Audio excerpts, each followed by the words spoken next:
Hi everyone. Good morning and welcome to you all. Thanks to those of you that have rejoined us after yesterday, and thanks and hello to those of you that are new this morning. So I'm going to hand over in a minute to Ryan and the student reps to do this session, but I'm just going to do a bit of housekeeping first, if I can share my screen again. Okay, so welcome to UNIMAKER. If you haven't met me before, you weren't here yesterday, I'm Pete Mylon. I'm the conference chair. That's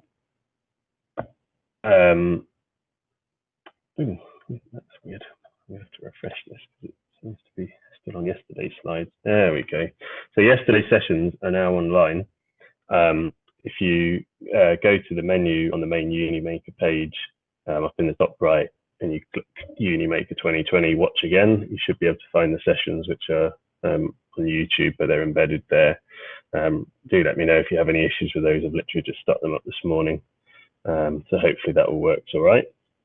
In terms of the agenda, so yesterday we had sessions on environment and health with a fantastic talk from Tony Ryan, which I would really recommend listening to again. And then we had a session on co-curricular and extracurricular making in the afternoon.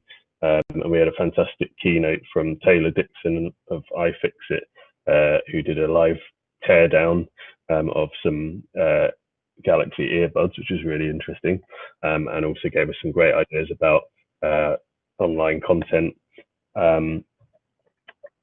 So today, this morning, we are doing a session. We've got what we called a knowledge exchange session. So for those of you who were here last year, we had a really good session where we broke out into groups and talked. And there's an opportunity to talk to student reps, and we'll kind of break into looking at different topics and things. And Ryan's going to take a lead with Brandon on that. And then we've got two more sessions today. So we've got making in the curriculum this afternoon, which is going to include a really great talk on the Make Projects website. And then this evening, we've got a Making for Enterprise session, which Kerry's going to be running. And we've got a keynote there from Professor Andrew Maxwell from York University in Canada. So we've got some great stuff lined up for you today. Just for the talks will all be recorded, as I said. So if you go to that link, hopefully I'll get today's ones up tomorrow. There'll also be some other pre-recorded content available. So look out for that as well. In terms of using the board, if you haven't used it before, it's fairly similar to most other sorts of communication software. But yeah, please do use the chat. We want people to interact. While there are talks going on, if you can keep your mic muted, that will just help us to reduce all the background noise that might distract. There is a raise hand button, so if you want to sort of interject during the talk, you can use that, and then hopefully the speaker will keep an eye on that, and then come to you. You'll have to mute yourself to ask a question, and then if you can remember to mute yourself again afterwards, that'll save the moderators having to do it. But we seem to find that most people were using the chat yesterday. They're more happy with that, which is fine. Do try and keep it vaguely on topic if possible. You can do private chats with other people as well, so do use the time to sort of network with people. And the space will be open the whole day again, so if you want to sort of stay around and carry on conversations, you can do that. And please do share about UNIMAKER and the insights that you're getting, the things that you're enjoying. So you can tweet about it. We've got a hashtag UNIMAKER20 hashtag. And yeah, if you follow me or the Sheffield UniEng, you'll find us tweeting about it as well. And you can join our LinkedIn group as well. If you just search for UNIMAKER, that's the easiest way to find it. And I'm hoping that we'll kind of be able to grow that as a bit of a community to chat about making in higher education generally. Okay, I think that is it from me in terms of the introduction. So I will hand over to Ryan if he's there. Hi everyone. Can you hear me? Pete, would you just confirm you can hear me? Yep. Hey, yeah. Hi everyone. My name's Ryan. So first of all, I'd like to say, well, firstly, well done to Pete for putting this session, for putting this event on, despite obviously COVID-19. He's worked really hard to get it up and running, and really appreciate the effort he's put into it. I think it's been a success yesterday. I managed to join most of the sessions yesterday, and as he said, the one from Tony Ryan was particularly good about the Jordan refugee camp. So if you didn't see that, I recommend going onto the website and revisiting that. Also, the ones from Simon, Alison, and Richard about the extracurricular activities, and Taylor Dixon for the iFixit are well worth a watch. So yeah, really recommend getting on and revisiting those, or visiting those if you haven't had them seen them before. So firstly, my role is I'm the senior teaching technician I'm a senior teaching technician at the University of Sheffield, and I work in the MEE department, which is the university's multidisciplinary engineering education department. Started there about 3 years ago. In fact, yeah, 3 years and 3 years and 8 days ago, something like that. Where I was employed to manage our project space, which was a workshop set up for students to come and manufacture projects for their curriculum. But at the time, Pete was just starting up the iForge, and I supported him in doing that from a technical role. My role within the iForge is I'm the technical team lead for it, for the iForge, and what that means is I support the students from a kind of technical perspective. So that's just basically me providing knowledge and guiding them, as opposed to making decisions for them. The decisions come from the student rep and the student rep team, and I try and guide them and offer them some insight. Today's session, I'm just going to share my screen. It's titled How Can Makerspaces and Maker Sessions Adapt to COVID-19, which is something we're going to come on to later in the session. But it's also an opportunity just to bring up any topics that come to mind. The idea of this session is it's a knowledge exchange. It's an opportunity to come with queries and questions, but also with ideas. What it's not is for the iForge and the iForge reps. It's not for us to kind of answer all the questions. We're hoping that you come with as many solutions or ideas as we can offer, and we will have questions of you guys as well, because I'm sure there's lots of good stuff has worked in the last 12 months since our last conference. This was successful, or really successful last year, and it was a bit limited on time. I think we ran this session for just about an hour and 15 or an hour and a half, and it was in the feedback, it was asked that it run slightly longer to give an opportunity to talk to the reps in the network. So yeah, so it's backed by popular demand, and we'll crack on with it. So the objectives of the session really is to say enable knowledge exchange, and to do that is to share best practice, so to hear what has been successful around makerspaces, around educational makerspaces around the UK and further afield. Some of the successes and pitfalls. Also, is really good to exchange knowledge on what hasn't worked. That's very often as useful as the successes. Obstacles to overcome. So if you are struggling with if you have a particular problem at the minute with, a barrier to access to something, then hopefully we can look at how to overcome some of those obstacles and share knowledge on that. Inspire all to develop their space. So hopefully you'll go away from here with some ideas of how you could improve your space. I mean, that's certainly what I'm hoping to get out of it, is to learn from you guys about what you have done over the last 12 months or longer, and maybe integrate some of that into our space. And then to build a community of support for makerspaces. So hopefully it's not just a 2-hour session where we share some ideas. Hopefully at the end of it we go away and we've got some contacts where we can actually go back to people and learn from those ideas, or develop those ideas further. So we're really keen to build a community around makerspaces in the UK, and I think that's really important. So how the session's going to run is we're going to start with a just an introduction to kind of some topics which we thought were kind of underpinning topics that around makerspaces at the minute. So we've got five headings, and we've got five people who are going to lead the sessions on those headings. So we're going to give them an opportunity just to introduce those sessions and briefly talk about them. We did ask for some questions to come in the Google form, which went out last night. We've had some of those in, so we've got some questions as well. We'll kick things off with just to get conversation flowing, and then we're looking to go into breakout rooms.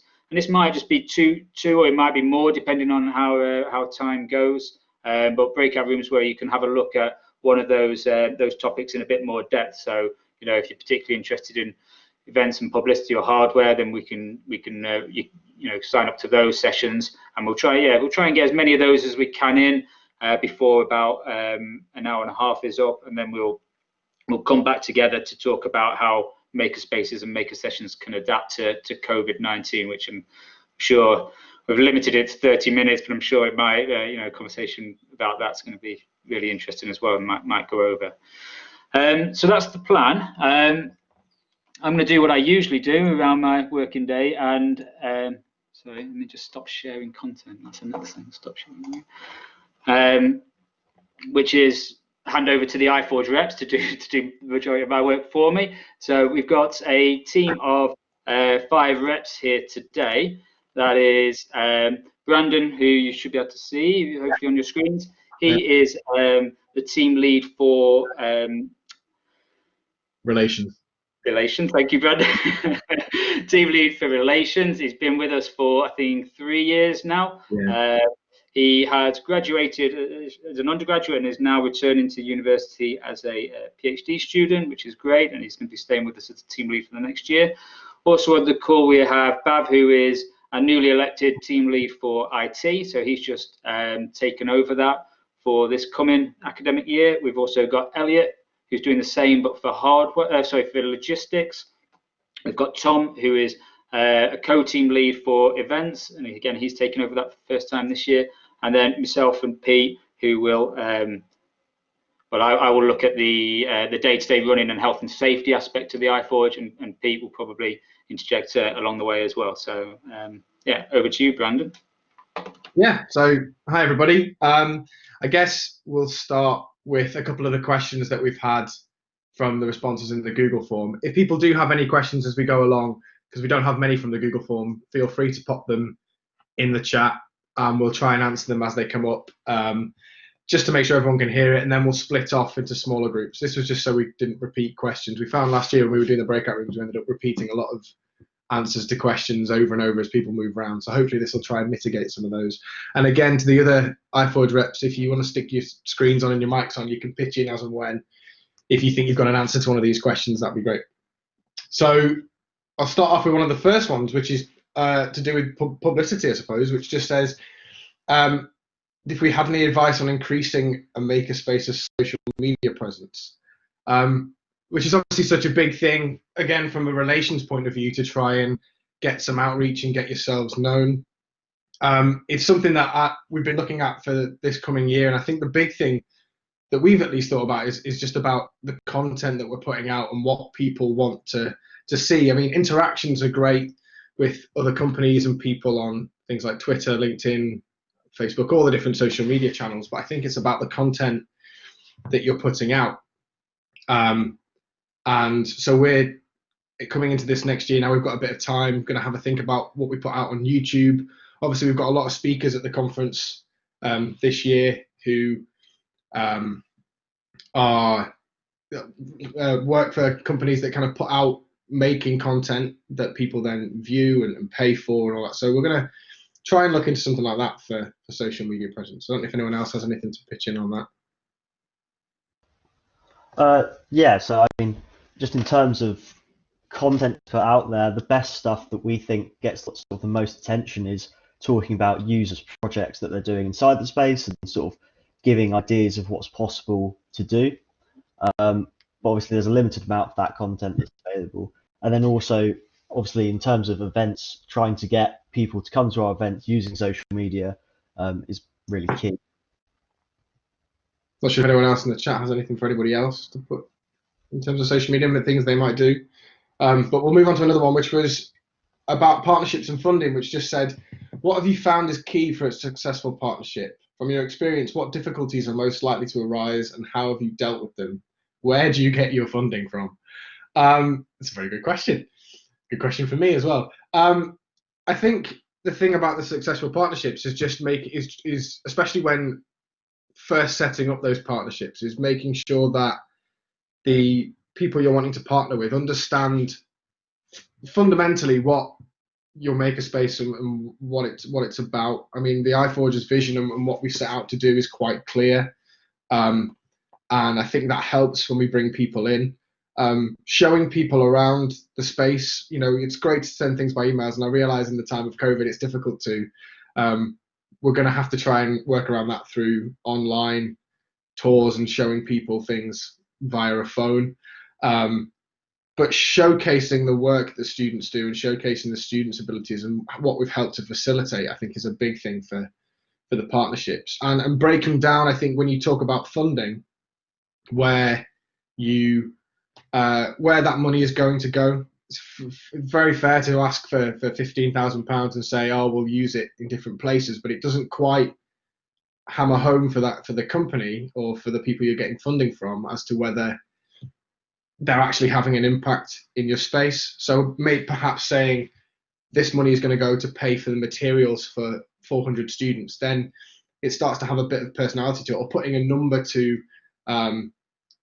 and like a value to each student. So saying it costs us £50 per student per semester. I've plucked the numbers out of my head, but that, you know, by giving so much money, you're helping to support so many students in carrying out their thing. So I think that really, really helps. The difficulties, and especially in this time, my biggest task for the year is trying to find pots of money to help us moving forward. We got quite a lot of money in the first few years to help us, and quite large sums of money that help us got going. But now trying to find large pots of money to keep us going over the next few years is going to be difficult, especially during COVID. I don't know if anybody else has anything to pitch in. Again, just feel free to pitch in. Anyone in the chat or the other reps, feel free to just chime in if you think you've got anything to say. Yeah, Brian, I think it's really important that any partnerships see the value in it as well. We enter any partnership as a partnership. We're not initially just going in to find money. That I don't think that should be your sole incentive. It needs to be kind of mutually beneficial as a partnership. So yeah, I know money is important, of course it is, but we've got plenty of partnerships which aren't for financial gain, but they do help to build the reputation of the iForge, and we help to build the reputations of those companies as well. So it is really important that they are kind of mutually beneficial. Yeah, so I just totally agree, and it's a lot of companies that we're working with at the moment and that we're doing stuff with. We haven't received any money from. We're helping to run events for them. We're helping to facilitate things that they want to do. And I'm sure down the line those partnerships will grow, and it may transpire that we get funds from them or not. But I think just starting out with interacting with people, showcasing what you can do, what they can do, works really well. I've just noticed in the chat that we're talking about the social media takeover. We have done a couple of those in the past, but it would be a great idea for us to do more. Yeah, it's a really good idea. Yeah, I don't think. Well, I suppose it depends which social media we take over. I guess to some extent, I don't know that the university, like the engineering social media, gets necessarily any more coverage than we do. So it is. I don't know. Yeah, we're certainly not experts in it, and I was really interested in Taylor's talk yesterday, just to try and get some ideas on how to get engagement. I mean, to be fair, this session is quite a good example. You know, even just trying to put out a form to get people to ask questions, and you don't get flooded with stuff, even though afterwards you talk to people and they say, oh yeah, you know, I really wanted to talk about this and that. How to actually get stuff out to people and engage them is a real challenge. And yeah, we have talked about this idea of doing more sort of YouTube content to try and just stuff that is engaging more than necessarily really kind of educational or anything like that, but it just grabs people in I love Colin Furze. If you haven't come across him, it's worth checking out on YouTube. He just makes stuff that kind of blows up, and rocket powered bikes and all kinds of crazy stuff like that. And it's just getting people excited about making in that sort of way, rather than feeling like, oh, we have to just do really educational videos and that sort of thing, I think. But yeah, as I say, we're not experts in it. We're just mulling over how to do it better. Yeah, and I think from the social media point of view, I think Kerry said about engagement with the outreach team. We do like push our stuff to the engineering faculty, to the outreach in general, to university as a whole. Typically, if we tweet things about this event or everything else, the university will do a great job of responding to that and help promoting that. We want to try and get more of a reach this year. One of the big things is to try and push wider than engineering. We do get a lot of students that aren't engineers coming into the space, but for us, being housed in the engineering building, it's still, for a lot of people, that they don't know we're here. So there's a big push to try and widen that. And I think as we do, more departments will push that and we'll reach more and more people. But I think the big thing is about content, and is making sure that we have the content to put out. I think a lot of the most successful social media things, people start putting out content in the first place with very few followers or very few people, and eventually they just begin to get traction by following people and repeatedly posting content, which is obviously difficult when it's not everyone's main job to do social media as volunteers, but it's something we can push to do. Kerry, I saw you put your hand up. Do you want to? Yeah, sorry to interrupt, guys. Go ahead. Yeah, I've never been on this system. Am I live? Sorry, man. Yeah, I mean, I've only dropped in, tried to barge in, but I think what you're saying is great. The social media presence. I think the university has so many channels of social media going on, and they're all relevant, and there's so many campaigns. And then what I find, because I don't obviously have a maker space like yourself, which is great. I kind of have this isolated pocket of making that I get funding from many different places, but I found that by tying into places like Sense, the outreach teams, the employability, the alumni teams, all of these then promote what you get up to. So I think what you do is fabulous with all types of students. The schools that those students are attached to surely should have some social media presence that would promote what you do, because in this COVID world where face-to-face contact with students is going to be the thing that kind of sells everything now, it's going to be valuable to promote what you guys do, because if you have a student that is generally 80% offline and 20% face-to-face with you guys, that value of 20% needs promoting quite massively across the institute, because we're in the same situation, hosting product design, and we've just had 20 postgraduates come through the workshop over summer that we were testing, socially distanced workshop spaces with, and it's a learning curve, trust me, because students are movable items that want to come into your space, and you have this agreement with them about social distancing. But that itself is a promotional tool, because how many other institutes are offering face-to-face contact with students? So I would say, in no other words, just get yourself out there and spread yourself across the schools, get the schools to advertise you. Maybe that's all I wanted to say, because you've got to showcase what you do, guys, and that's it, isn't it? Yeah, that's all I want to say. I don't know if you can. Oh, yeah, I am in the corner, aren't I? I'm down bottom there. Yeah. Sorry to go. I'll be quiet. This is the whole point. We don't want it to just be like, here's the iPod telling people what to do. But social media takeovers are great. We had a local thing with a local farm where we made some bird boxes for local farms, and the students went out to install them, but they took over the social media channel and wrote a story, an Instagram story that I can't do, because students are current.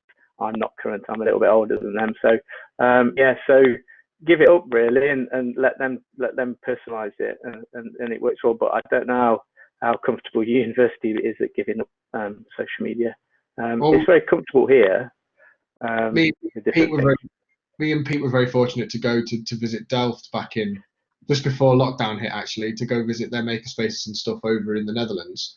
And we did a takeover. I did a takeover for the department and for global ops, posting about our time when we were out there. So they're quite happy for us to do media takeovers. And I think you're right. It's a good idea at this time anyway to make sure that we have quite a big social media presence. And I think with the content, it's a great time now when people are at home to put out content of how people can continue to make and do things within the space of their own home. Yeah, and what you bring to students from home is just as valuable as what you bring to students in the space. It's your ethos and it's your ability to adapt. So share everything, and that's all I wanted to say. You know, well done. I'll go off camera now. Sorry about that.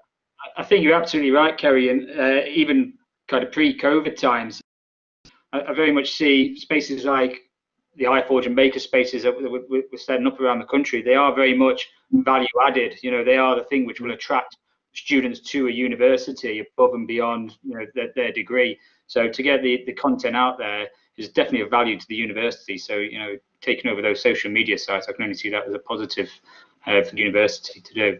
Yeah. Yeah, and it kind of links into, you know, someone will find you and someone will give you a job, and that job leads into a bit more promotion, you know. So just, yeah, sorry, I'll be quiet now. All right, bye.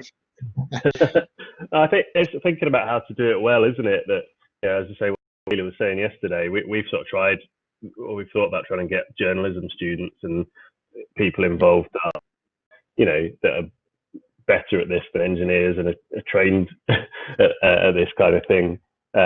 So far, yeah, that's not something we've kind of got a long way with. But I was really interested in how Taylor was an engineer, but then went and did this course on like technical writing, and I think that's kind of given a really different insight in terms of coming from that kind of journalism side of things and thinking about how to present your, you know, a blog or a video thing in a better way. So I think either getting some students from that side involved or getting some training from that side of the uni. I mean, as I was saying yesterday, I think that's one of the main advantages of being in a uni as a makerspace is that you do have this huge amount of disciplines generally.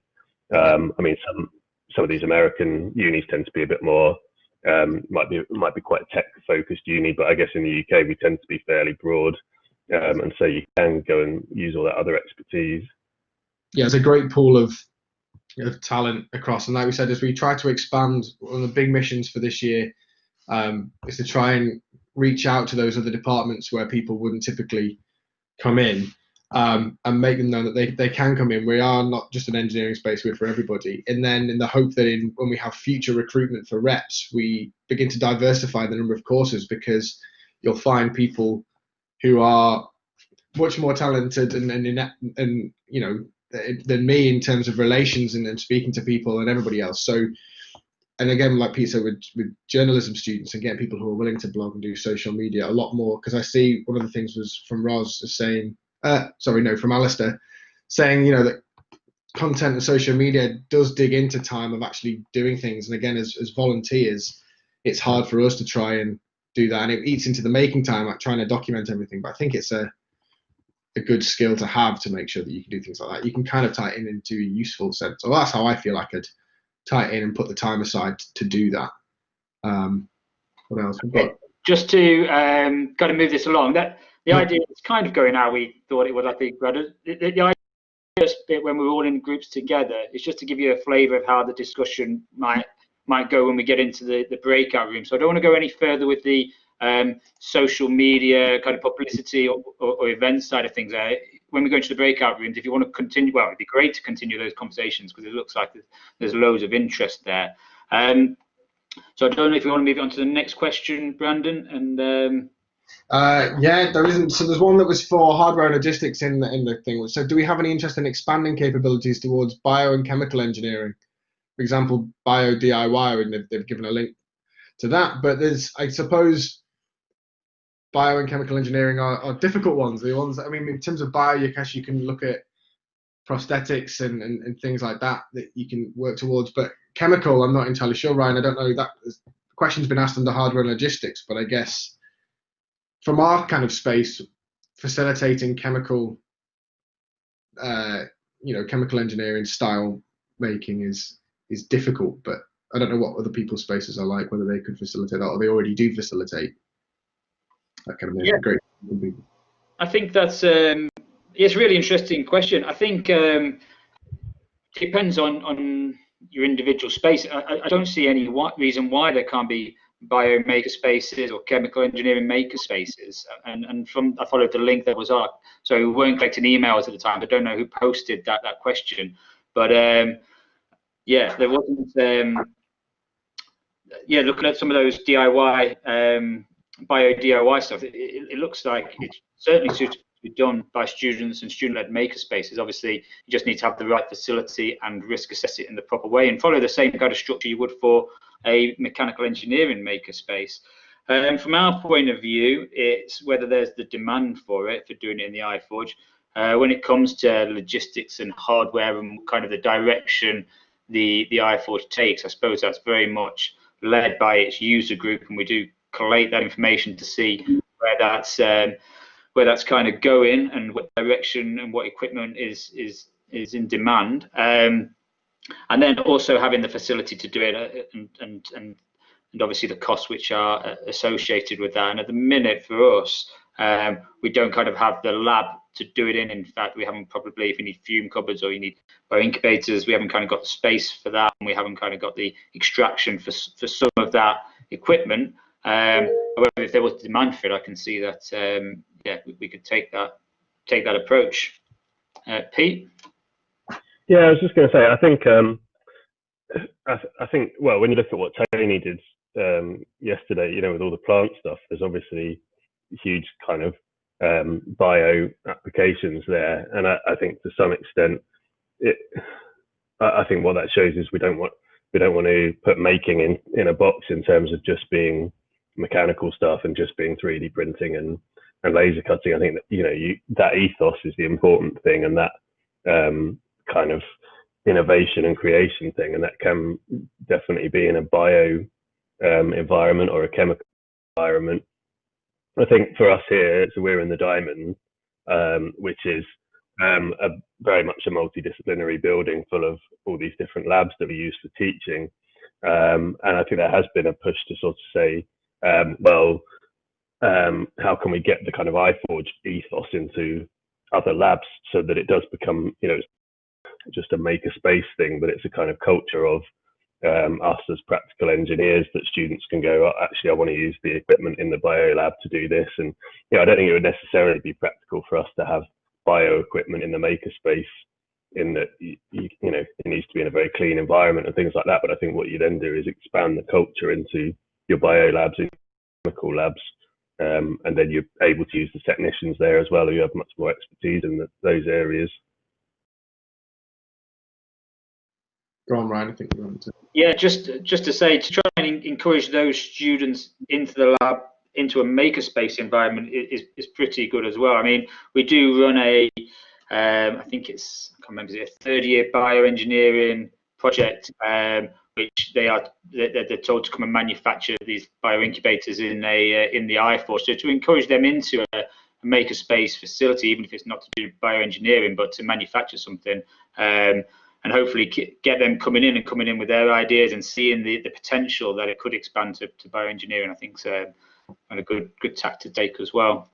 Indeed, we also helped facilitate an event last year, which was called the Biodigester, where teams would help to build, would design biodigesting plant. I'm not entirely sure what you call it, but to build one of those, and had a competition, and then the winners have moved forward in terms of actually how they would build that biodigestor. So there are ways and means of doing that. And I see what Alistair posted about the cheap DIY editing kit. I've just got that up on my screen now. It looks fantastic. And there are ways and means, I guess, of us doing that in easy ways. There are easy ways that don't require fume cupboards and everything else that we could facilitate that. But we've always been open. I guess that's one of the big things, and one of my big ethoses anyway with the iForge is when people come in and say, I want to do this, I hate telling them no. I can't bear it, because I want everyone to be able to come in and do exactly what they want to do. Sometimes it's difficult when things like people want to weld and we can't do things like that. But some of the other stuff, I always want to try and find a way, or somebody in the university they can talk to that means they can still facilitate what they do. Do we have any more questions? Because I think sadly we've exhausted the ones from the quiz. Unless we want to break off into rooms already, we could move on to a different topic and see if we've got anyone in the chat that'd like to ask a question. There was a question about commercialization, wasn't there? Do makerspaces and the projects involve plan and commercialization? In terms of commercialization, making money from. I'm not sure if that means charging users to come and use the space, or whether you're looking to make money from products which have been made. In terms of commercialization, one of the big things for the products we make, one of the big ethoses of the iForge when it was set up, and has continued through the vision really, is that the iForge, we're not about people coming in and making money from stuff, because we do give stuff for free. We do provide some materials for free. We provide some stuff for free, and people making money off the back of the stuff that they make is an immediate no-go for us. We kind of say that you can come in, you can prototype things you might want to sell, you can get to the point where you're ready to have it produced, but we don't advise people sell stuff that they make in the iForge. It's just a no-go and a given when people sign up and agree to our user agreement. And in terms of people like paying to come in, in terms of widening participation and making sure that everyone has access to it, making people pay for stuff is not great. Even now, if people want to use materials, we give them a certain amount of credit at the start of the year, or the start of each term, but if people want to use materials, they have to pay for it. And that still is a barrier that I want to try and break past this year for iForge, is making sure that people who can't afford to do that can still make and continue to do the things that they want to do despite money. So I wouldn't want to bring money into it. In terms of selling our products, we did debate things like, you have things like Skillshare. If we created content teaching people how to do certain things, we could make money off the back of that to help funders. But in terms of selling the things that we make, we're not about that. That's not what we're going to do.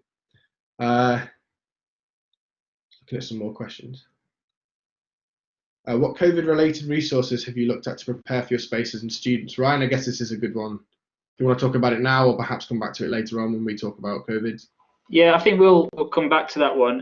Leo, after we're going to break out into rooms shortly. When we come back together after that, we're going to spend a good half an hour looking at how makerspaces might operate in.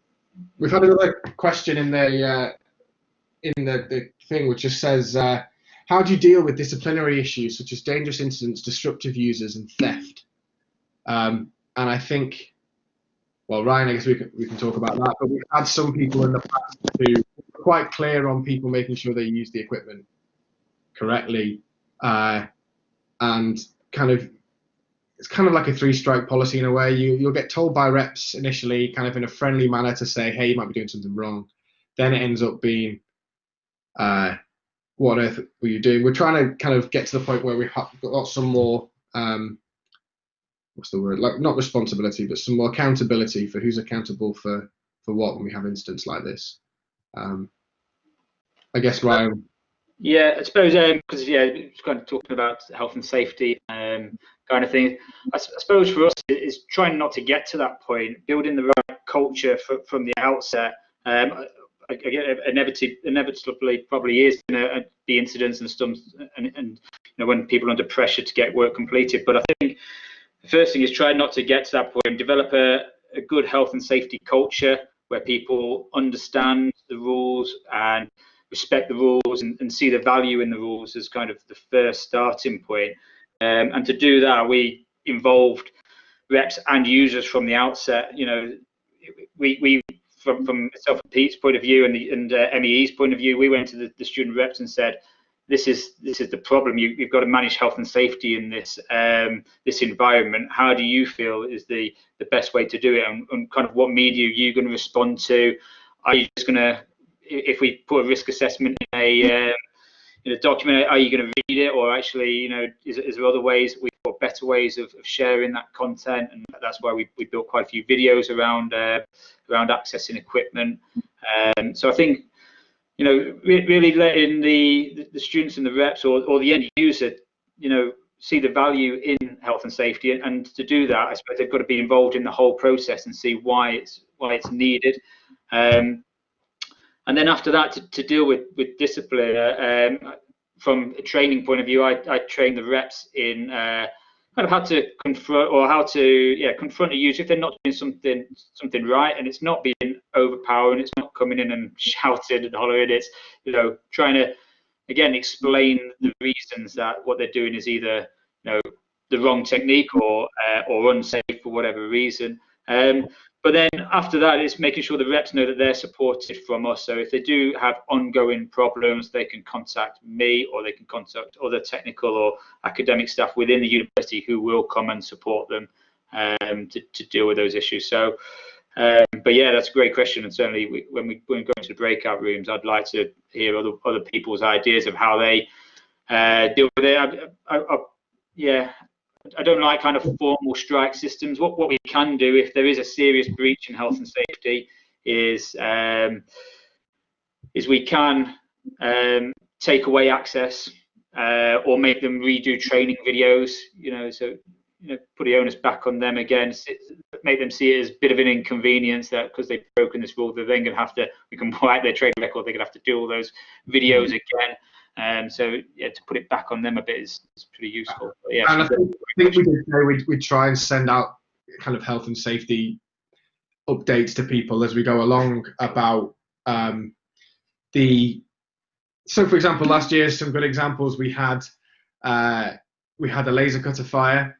Fire blanket was used. We had kind of problems then. And it's good just to put things out to remind people these are the health and safety things that happen. We had somebody else who was conducting live work and using a oscilloscope or so, something like that, and doing something daft with live work, and blew 3 of our overhead lines because they were doing live work. And we checked through their training, made sure they did the training again, and made sure that other users knew what had happened to make sure that people kind of just knew what was going on and make sure that they didn't make the same mistakes. And that's a key thing. Yeah, and building from that, again, we're building the right ethos that reporting incidents and health and safety issues, accidents, incidents, and near misses is really key to making sure that they aren't repeated, or avoided in the first place if it's a near miss. So getting the users and the reps in the habit and making that process easy for them to report accidents and incidents of near miss. So yeah. We've had another question, which was just a general one, which said, how to design a better way of working whilst mainly at home? It's a very good question. Does anyone have an answer to that? Oh, there's another one in partnership and funding. If we can't find an answer to that one, we could come back to that one later. Yeah, I think that one will be again. Maybe we'll tackle that later on with the after we come back from the breakout sessions, ways of working and ways of kind of developing makerspaces still and building content whilst working from home. So we'll probably come to that later. Yeah, there's one which I guess comes under hardware and logistics more than partnership and funding, but it says, where do you draw the line between finding sponsors for equipment versus purchasing the equipment yourself? From a funding point of view, I guess from my point of view, it's where you can draw the line. We're trying to think about getting in touch with people who supply handheld things like drills and everything else, and thinking maybe we could have one whole ecosystem. If we talk to people, we promote their products. I guess there is a fine line. Ryan, do you want to talk about, I guess, purchasing equipment, and Elliot, maybe as a logistics point of view? I think from a logistics point of view, it's what equipment do you actually need for the users, because you don't want to just be continuously purchasing equipment, continuously getting equipment if the space can't support it, if the users won't use it. You've got to be picking your equipment and partnerships depending on what your users will actually want and use. I mean, there is a bit of build it and they will come. As we brought in a new mill, CNC mill, people have came and used that, but there is a line, and I suppose the line depends on your space, depends on the users, and that will be different for everyone. And I suppose from a whether finding somebody to sponsor the equipment and purchase it on your behalf, again, is that whole thing of showcasing like, do you need it? So for us, for example, we could use the example of laser cutters and say, we have evidence to show our laser cutters are completely oversubscribed, we don't have enough of them, and say to a company, we because you've kind of got a case then to go forward to a company or to a sponsor and say, hey, we're currently oversubscribed for our use of laser cutters. We need an extra 2, and by having an extra 2, you can support an extra 150 students. At which point that it's kind of appealing to them to go, oh yes, we do that. But I guess if we were after another drill, you wouldn't go chasing funds. I think it's time versus benefit as well, which outweighs the other. Okay. Sorry, you were going to say something there? I was going to say I completely agree. It's big ticket versus small tickets. I suppose partnerships can really help with the big ticket items like a laser cutter, like a mill, like a water jet cutter. It's going to be less beneficial to the sponsors to maybe give us a few handheld drills than a laser cutter. And again, that comes into the thing of asking for money. Just looking at the comment in the chat, totally agree about repurposed and repaired equipment. I don't know what the university's stance is on us having repaired or repurposed equipment. I know Ryan, we've just bought the new disc sanders that are repurposed from an old school. Yeah, they've been repurposed from a company. What we can't do for our space, because we can't just go onto eBay and buy something and kind of use that. We need to make sure it comes from like an approved supplier and it's been certificated as repaired to a certain standard. But some companies do that. Yeah, they offer second stuff that's come back from upper educational establishments, and they might then be looking to sell it on for slightly cheaper. So certainly look out for those. The other thing I was just going to say for what equipment to buy, or if somebody comes to you from a company and says, we want to buy and give you this piece of equipment, you're never going to say no to it, but you do kind of have to then make sure that they're worth in it for them. What is better is that generally is if companies can donate money, and then you could just obviously decide where the best place for that to go is a better scenario. We have a little frustration that a big chunk of our money was even given to us just to be used on hardware, which sounds great, but actually we could have done with that money going other places as well where there's also a need for it. So yeah, I mean, you're never going to turn it down or not have it, but if you can just get the cash, then that's the best thing, I suppose. So just to move this on then, I don't know if Adams is with us. We'd like to now do this into breakout groups. So I'm just going to go through, I mean, these breakout groups again, so we can go into those. So we had hardware and logistics, where you just heard from Elliot and the little conversation there, where we'll be talking about logistics of running the space and any hardware that you might want to purchase, and the best kind of strategies for doing that. Maybe pitfalls to look forward, look to, things which have been purchased and not been used, or slightly wrong ways of doing things maybe. Then we've got events and publicity, which is Tom. He's gonna, we certainly had, I mean, he is our events team lead, but he certainly can talk about publicity as well. So please join him for that one. Health and safety and day-to-day is going to be myself. So those health and safety questions, we can build on those conversations. We've got funding and partnerships, which is going to be with Brandon. And then we've got 3D printing and IT services, which is going to be with Bav. That's going to be, Bav is our team lead for IT. He will, talk to you about some of the systems we've got in place, and I'm sure he'd love to hear some of the systems that you've got in place to make kind of ease of access to the users, but also be able to track kind of user kind of usage of the space, and make sure those systems and services are in place. So that's the plan. We do have a few more questions in the thing, but we might either come back to them once we reconvene from the breakout rooms, or we'll answer them individually in the channels. I'll dip in between a few of them if the conversations get flowing, and we can do that. Okay, so let me just add a message from. He's just been disconnected. We're ready to activate them, and then he just got disconnected. So just give us a second. I think that it's going to be your choice. So there should be some breakout room options which will come up on the panel on the right-hand side, and you click to go into those. Right when we start, we'll run the breakout session for, if we look to do 2, so 15 minutes each. So if you stay in, I mean, if you are really, once you get into it, it's not going the conversation you want and you want to join another, I think there is an option to leave that one and join another, but obviously you might have missed some of the conversation that's already happened in the other one. But so if you can stay in for 15 minutes, that's preferable for us.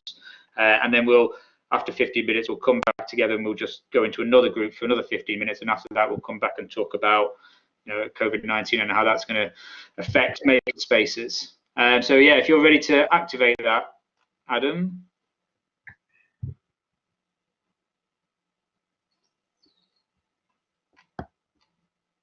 So yeah, if you go to the panel on the right hand side and scroll down to the bottom, you can see you've got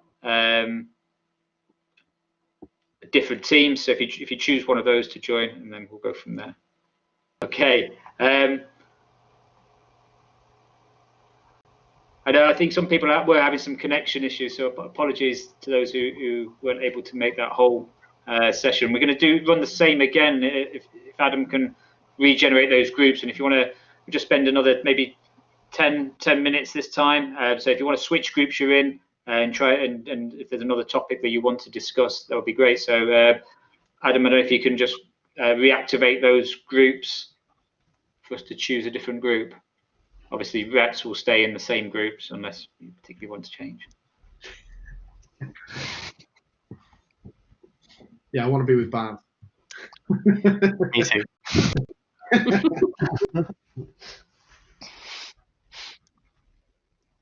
Sorry, well, that was me. Just a bit of time conscious, really. We've only got 20 minutes left. So I mean, there was some great conversations flowing there. So if you didn't quite get to the end of the conversations you're talking about, maybe there'll be some time at the end, or sharing your details with the people who are in your group would be a great idea to build this community anyway. So I really recommend that. The final bit then was just share my screen now.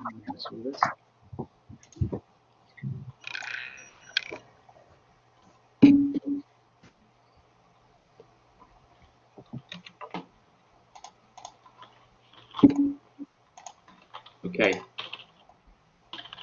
Hopefully, I'm sharing my screen. Everyone see that? Yep. Yep, cool. So yeah, just talking about how we are going to operate in the, well, who knows how much immediate future really. So how can makerspaces and maker sessions adapt to COVID-19? So we're looking at what the kind of issues facing makerspaces are. For instance, how do we maintain a social and collaborative nature of a makerspace while maintaining social distancing? How do we ensure the safety of users, students, and reps? If we've got people who need to interact with each other from a health and safety point of view, how do we make sure they're safe if they are called upon? What cleaning protocols people think are appropriate, what your establishment might be putting in place, whether you think it's sufficient or not. And that's obviously balancing off maintaining safety against, we don't want to create more barriers to using the space. And then how do we keep interests in making, if we are reducing making anyway, how do we keep the momentum going within a maker community, and any other restrictions that you think are likely to frustrate users. And then at the end as well, if we can think of any positives to come out of it, I think that's always a good thing. In these things, there's always opportunities to come out of things like this. So I don't know if anybody wants to kick us off. I don't particularly want to just talk about this. I don't know if anybody's got any input, any thoughts that they want to kick us off with.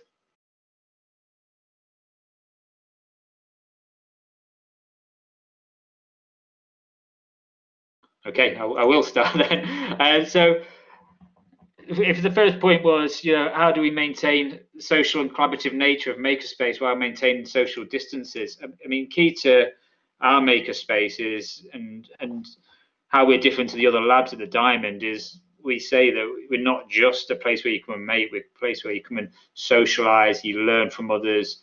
And I think that's going to be one of the hardest barriers to overcome, because I mean, they're trying to stop that at any point of the university. But I really don't want to lose that from the space. I think that's one of the main draws for the space. And personally, I've got very little ideas of how we overcome that issue, other than trying to set up social groups online.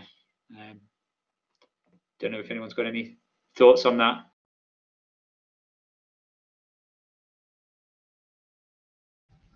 Yeah, I think sort of socializing and social distancing are opposites. So it's going to certainly be a difficulty in terms of like how we're going to keep the community feel. I think it's going to be small events that have a specific purpose and people sort of have their space, and then sort of groups of 6 to, I don't know what the capacity is going to be, but it's going to be low. But I don't think we're going to be able to have the same sort of come in, sit on the sofa and have a chat. Unfortunately, it's all going to have to be virtual. I think you're right. I think there is a key role for events to play in that, though. I think, yeah, certainly more regular events, maybe they might have to run for longer periods of time, obviously, to get the amount of users in that we would usually have for an event. But yeah, I think they can play an important role. It's then maybe how do you then build on the back of it, and that might come down to, again, how well we share social media content of an event, so that people can see what others have done who weren't actually in the space at the same time, and kind of maybe, I don't know, start seeing faces that they recognise, and which might kind of, you know, start the social aspect of it. Kevin, I see you've got your hand up there. Sure, yeah. I'll show my video. So I'd be interested in if anyone's come up with any novel solutions related to the risk control mitigation. So obviously we talked yesterday about the maker community diving straight in and making visors when this all happened. So like, oh, we can do that. Something I looked at, but I'm still researching, is the idea of like UV sterilization. So obviously, you know, doing things like SLA 3D printing to cure that, we'll be using UV. So it's like, okay, well, could I make a big one of those and throw all the tools in it every couple hours and sterilize them quicker? Yeah, I'm kind of I mean, again, like the biggest issue I'm having to face is people touching stuff. So at Salford, they've said if anybody touches anything, it has to be cleaned immediately afterwards. No one else can touch it, or it has to be quarantined, which is really difficult for a workshop environment where people are picking up a tool, picking up a thing. So the only way that I can see around it for us is to basically, we've got table service, like students sit in a spot and they ask me to bring a thing. And I'm waiting on. So, but yeah, I'm really interested in the idea of if anyone's been looking into any kind of bespoke homemade solutions for those implementation of risk controls for sterilizing or something like that. I think that's a really interesting idea, that the table service element of it. I kind of could get how that might work actually in some aspects. For issuing, what we're planning on doing, and obviously we won't know how successful or how well it works until we get there, is kind of taking a bit of an old school approach to like kind of similar to what you're saying, Kevin, where we issue kit to users so they don't just go freely take things off a shelf. But we've got kind of, as you come into the space, all the tools, or the regular use hand tools anyway, are kind of available for the users as they come in, and they almost pick up a shopping basket. Or something where they can pick off all the tools that they want. Then they can scan those out as tools that they're using, take them to their space and use them for that session. Then at the end of when they finish making, we know just the tools that have been in their box or their basket that they've taken are the tools that need sterilizing. We're not kind of constantly looking for what tools have gone off a rack. We will have better control of that. And whether we then sterilize, well, get the users preferably to sterilize them and return them, or whether we have enough tools and equipment that we can say, right, that box of tools is just out of service for 72 hours, which is kind of the guidelines around how long this virus might stay on a surface, which might work for over a weekend or something. I'm not sure whether it'll work on a day-to-day, but yeah, perhaps we can look at, we certainly know what tools have been touched, and I think that's going to be kind of key, knowing what surface and what tools have been touched, and so we can clean those key touch points. Yeah, and then for sterilisation of them, we're probably just thinking, baths of IPA that the tools can go in, and then laid out to air dry for a set amount of time. I don't know if other people have got other thoughts on that.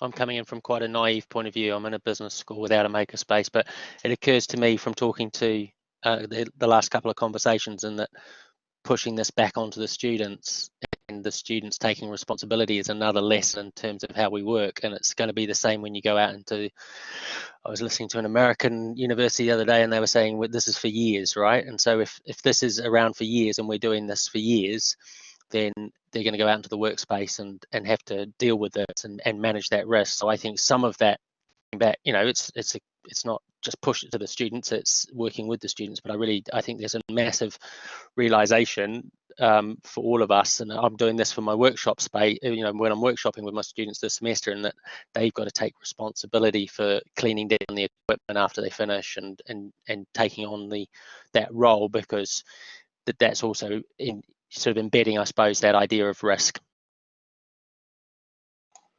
Yeah, I think I completely agree. I think not putting a bit of the onus back onto the user, but coming up with a system where you can kind of ensure that it has been done, I think is key as well. Kerry, did you have? Kevin, did you have something to say? Yeah, it's just to respond to that idea of the students being responsible for cleaning things themselves. Our department's been pushing really, really hard for that, for exactly the reasons you're saying. I mean, this is it. It's like, okay, well, we're training them for industry. That's what this is all about. It's like this is what it's going to be like in the workplace. The problem is there's different parts of our university, and I imagine there's quite a few other universities. I have spoken to other people where different parts of the university are at loggerheads with each other over this. So whereas we're going, we need to teach them how to do this because they're going to be doing this next year when they get a job. But then we've got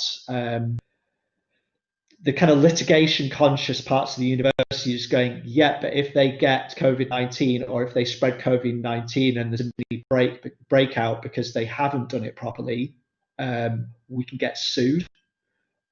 So talking about health and safety again, it's like it's that fear of litigation is enormous. I think everyone I've spoken to at most universities at the moment, and I would love for the students to be able to take responsibility for this, but so far we've not a prayer. Like our place, they can't clean a thing.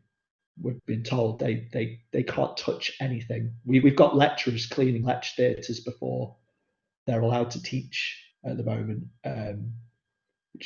which we'll see how well that goes down in a couple of weeks. Kerry, did you have something to add to that? Yeah, I'm coming. I don't know if I'm coming from a slightly different thing, because has any of you in the room or anybody in the room been supporting students online in a physical making way since we've been locked down? Because as a technician, we were shut out of the university on March the 23rd, but we had a complete final year cohort of furniture and product designers still wanting engagement with technicians. So we've been virtually triaging and attending online kind of tutorials with students throughout this time. So I feel the virtual space is a very good way of triaging people before they come in, to get an idea of what they're going to do when they come in. I know it's a little bit boundary setting, but actually it's relevant because it plucks away those people that don't even need to come in for what they think they're coming in. And again, I'm talking about this in a workshop sense, not just a makerspace sense, but students themselves have said, I would just wander into the space because I thought I wanted it, but actually talking to a technician or a person has been far more valuable than me coming in. So that's one way of kind of monitoring what comes in. Then when we were opened up and we can actually go back onto campus and we've got 20 postgraduate students wanting to physically use the space, I kind of felt we were in a different position because we have the layers of health and safety that say wash your hands regularly, keep socially distanced, and the kind of the pillars of wisdom that's going to be enforceable. But when you're in a makerspace or a workshop, social distancing kind of is hard to maintain. So our workshop was 60 in 2 spaces. It's now 20, but we tried 5 at a time in the same space. And even so, students don't keep to where they should be, and etc. So I, in the meantime, went on a cook's carving course for my own well-being out in the forest with a guy I know who does my green woodworking with me. And the way they approached health and safety was, I'm a tutor. I will need to come into your space when on occasion, but I will wear a mask. If you don't want me to come into your space when I'm tutoring you, then let me know. If you want to wear a mask around other people, let other people know. So it's kind of a very conversational agreement of social distancing. Knowing who's coming in and triaging them, you kind of know what their project is, so you can kind of set their tools up ready. But also, just a thought before I waffle on too much, is that longevity of stay. Maybe try out periods of time that are not just hours at a time, but half a days or days at a time, just so you know that the students are using tools. Then there's less rotation of cleaning and all of this sort of stuff. But we are cleaning after use. The students are cleaning after use. And something else that came up as well that's just popped into mind is that when you're in a conversation with a student, it's very easy to take things from them and start showing them. And that's human nature. So always have a sanitizer station within the space that you're talking to a student. So it becomes part of their kit. That cleaning is part of the conversation, if you know what I'm saying. So I've got a whole journey that I've been on with students. If you want to share it in a different space, I'll have to talk to my experience, but we are getting students to clean. We now have a storeman that is happy to clean once they come back. We've purchased an electrostatic fogging machine that the university uses to clean rooms. We're going to do that periodically in our spaces. But back to you, Kevin, we are getting students to do a bit of responsibility, and we are a staff. But when you're in it, I know this is very Chatham House, but when you're in it, it's kind of making it up still. But you've got to be bound by policy, I think, and that policy is wash your hands regularly, maintain social distance where possible, but limit your numbers, and that's kind of where we've gone. So I don't know if that's helped, but I've got a whole heap of story that I could tell about my experience of working with students in the space if it's any use elsewhere. But I'll stop now.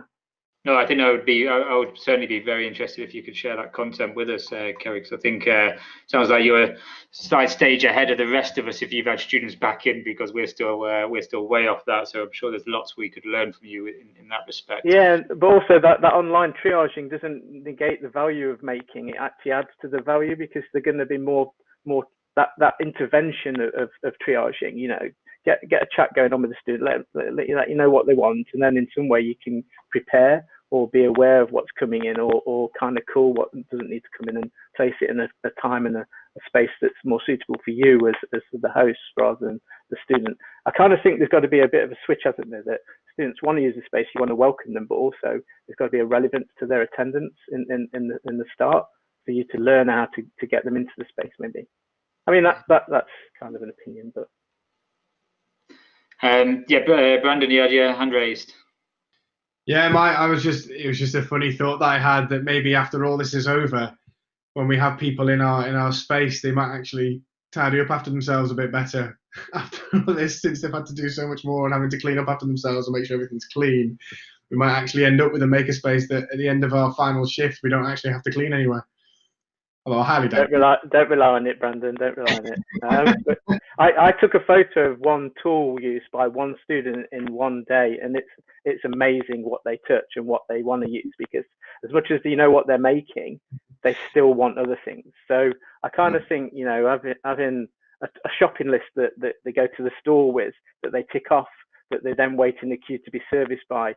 These are the sort of things that we're talking about. But again, we're only just back, and the team's got to collectively talk about this. But again, that's a conversation for elsewhere, I think, if anyone wants it. I think just two other things which I wanted to bring up. One thing that we are potentially looking to, I think, it might have been Adam, I think you might have mentioned it, where you get students to do things, or it might have been you, sorry, Kerry, away from the university. I think certainly for 3D printing, we are looking at potentially doing that with kind of a more of a service manufacture approach, where so users, if they've shown that they can slice their own models and things like that, they can actually just send the files in for printing to stop them having to come in. And there may be other manufacturing techniques where we could do that. However, I don't want to, certainly for our students doing it for personal projects and for their co-curricular projects, I think there is a lot of value in them actually coming in and doing it themselves. We don't want to be, and we don't want to, certainly don't want to use our reps as unpaid technicians where they're just manufacturing things for people. But yeah, I think there may be some opportunities for service manufacturing in some instances. Might be a useful way of looking at things. And I certainly agree, Kerry, that getting students to think about what they're doing before they come into space is a great idea, because we get a lot who turn up usually and haven't even thought about what tools they need or what equipment they're going to use, or like I say, whether they actually need to be in the space. So also perhaps we need to get that information out to them a bit clearer of what is available, what can be used and what can be done. I mean, we've very much facilitated this culture where even the reps will walk in, just sit on the sofa because it's a space to be around people who are like-minded about making. So some people like us don't come in not knowing what they're going to do at all. But I guess in this circumstance, it would make a lot more sense for people to know what they're coming in for. And if we did book times or say things could be bookable, then we at least know what people are going to be doing, what they're going to be touching, and everything else. So just moving on to a slightly different question then. How do we keep interest and keep a kind of momentum within a maker community? Has anybody got any kind of ideas for this? I mean, obviously events is going to be kind of key to that, but has anybody got any ways of engaging with your user groups, with your students, with that can maybe do things virtually, virtual events, things like that, to still kind of get people making, whether it be things that they could do in the future in the space, or whether things that they could be doing from home? I was just going to say real quick that I think the big thing that we can work on over the first part is will also help us get past those boundaries of thinking the iForge, from our point of view, is just for engineers, it's for everybody. And I think we had the discussion about it before, about creating content and videos that show people how they can make in their own home, using things in their own home. I think we said right at the beginning of lockdown we were going to try and get people to make stuff at home using the things they had lying around the house, to show that you can still do it. You don't need to be in the makerspace to still make. And that if you then do need the expertise, you can still come in and do everything, but a lot of stuff you can do from the comfort of your own home. So I think that would still kind of enthuse the community. And then by posting stuff out that we get sent in from users or from reps, we'll showcase to other people that you can still do it. It's still still possible. Do people think there's any kind of risks involved in that? If you're saying, I've made this at home, follow this video tutorial, putting that content out there from a university, would there be any health and safety implications for that? Or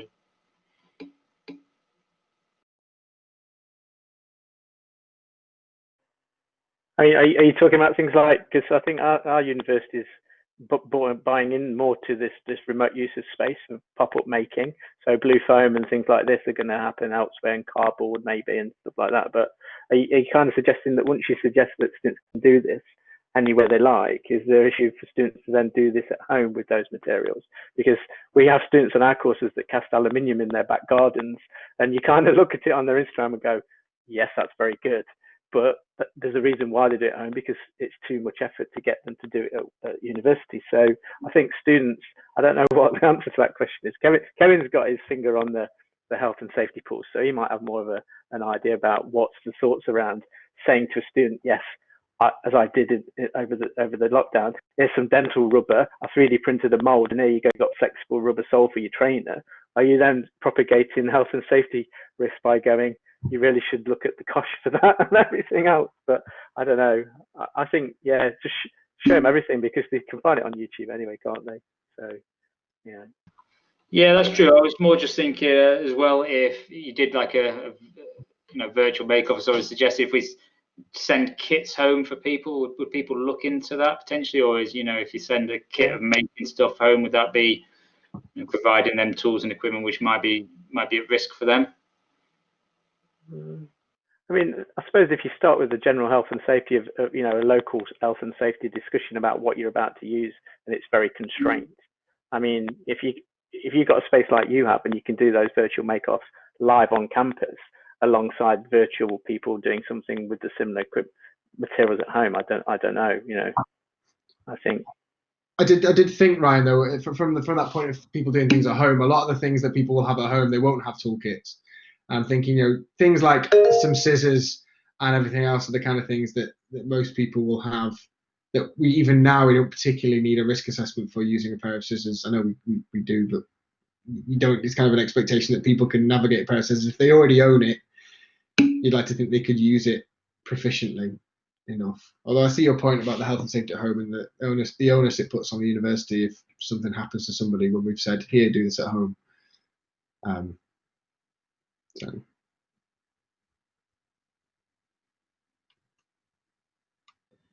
Final thing I'd like to mention, this is kind of like one of my, the thing I keep banging on to people about. I think it's really important. I'm sure everyone's considered it, but there's a lot of conversations around, blended learning. Well, we can get the students in to do this, and then they can do this at home. But I've put a lot of thought into, okay, what about those students who cannot come in? So the end of their own health, a disability, their own anxiety about coming into campus when all this is going on. They may live with an elderly parent who is high risk, and they're quarantining with them. So this is where I've definitely think I've tried to lower that barrier right down. It's like, okay, well, you're going to be making something, you're going to be prototyping something, but you're not going to be able to do this on campus because you're not able to come in. So it's really rethinking from scratch a lot of those projects. Like, okay, what can you do with a pair of scissors, some PVA glue, and some card? And you can just make a mess in your kitchen and it's fine. And then you can take a load of pictures or video in and show what you've done. It's more of a point than a question, but yeah, it's just, and again, this is something as makers and people who work in makerspaces, which is again extra difficult, because it's like, I'm so used to using a Dremel all the time or whatever. It's like, how can we do all of this from home? So yeah. So just to chime in, I totally agree, and that was one of the things for this year, is about widening participation, not just in general for when we come back to normal, but especially for now, like you said, when people can't come in because they're at risk or they're shielding or they still live with people. And that's why I think it'd be great to have just some great examples of people making stuff with cards. When I worked at Dyson, half the initial models were made using PVA glue and cardboard models, and they were fantastic. Some of the stuff people were able to achieve with just a bit of cardboard and some scissors. So yeah, I totally agree. Okay, you there, Pete? Yeah, I'm there. We kind of gone over time, in fact, which is probably an inevitability. But I don't know if you want to draw the session to a close. I can do. I don't know. There's not much to say to draw it to a close. But yeah, no, it's been really interesting discussions, and thanks to everyone who's persevered with all the technology and everything. Yeah, as usual, feel free to carry on these discussions in whatever forum suits. This room will be open. We've got a LinkedIn group now, so it'd be good to kind of get some discussion started on there maybe, and just keep this kind of sense of community going. So and thanks to all the reps for all of their input as well. So our next session is at 3 o'clock, and we've got sort of 2 sessions, one after the other. Yeah, we've got some of our sort of really top speakers this afternoon and this evening, so hopefully we'll see lots of people joining us and see as many of you as possible then.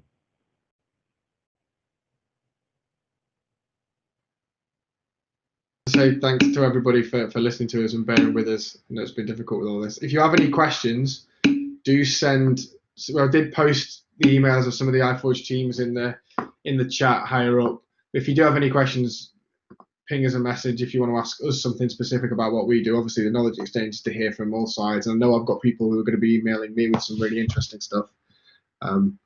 But yeah, do not be afraid to get in touch at all. And thanks again for listening to us all. Appreciate it.